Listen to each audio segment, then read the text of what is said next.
បាទដំណោះស្រាយសម្រាប់បងប្អូនដែលចុចកលឹះសាំងនេះទៅវាអត់លោតមកបាទក្រុមនេះវាអត់លោតមកតោះតែយើងយកឈើឆ្កឹះឬក៏យកអីអញ្ចឹងបាន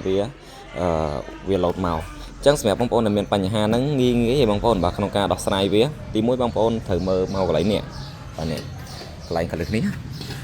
បាទយើងយកដៃទាញវាមកបាទយកដៃយើងទាញវាមកអញ្ចឹងមកឲ្យវាលោតមកវិញដោយសារឡានយើងប្រើយូរទៅអាកលឹះហ្នឹងវារៀងអឹបចូលទៅក្នុងអញ្ចឹងយើងយកដៃបាទយកដៃទាញវាមកទាញវាបានប៉ុណ្ណឹងមកពេលដែលយើងចុចកលឹះខាងមុខទៅវានឹងលោតមកហើយបាទវានឹងលោតមកវានេះវាបើវាហើបប៉ុណ្ណឹងពេលដែលហើបប៉ុណ្ណឹងយើងស្រួលបើកបិទអញ្ចឹងណាបាទហើយសម្រាប់កន្លែងនេះបើសិនជាវាដបូតបងប្អូនអាចយកកៅបិទណាបាទងាយទេបាទគាត់យកកៅបិទទៅវាជាប់បាទវាធ្វើឲ្យឡានយើងទៅបើកក្រោបបើកអីមកវាមិនត្រូវការកាន់ត្រូវការអីអញ្ចឹងទៅហ្នឹងហើយអញ្ចឹងវិធីសាស្ត្រងាយបាទសម្រាប់អ្នកដែលកលឹះសាំងបាទចុចកលឹះសាំងទៅវាអត់លោតបាទអញ្ចឹងអរគុណ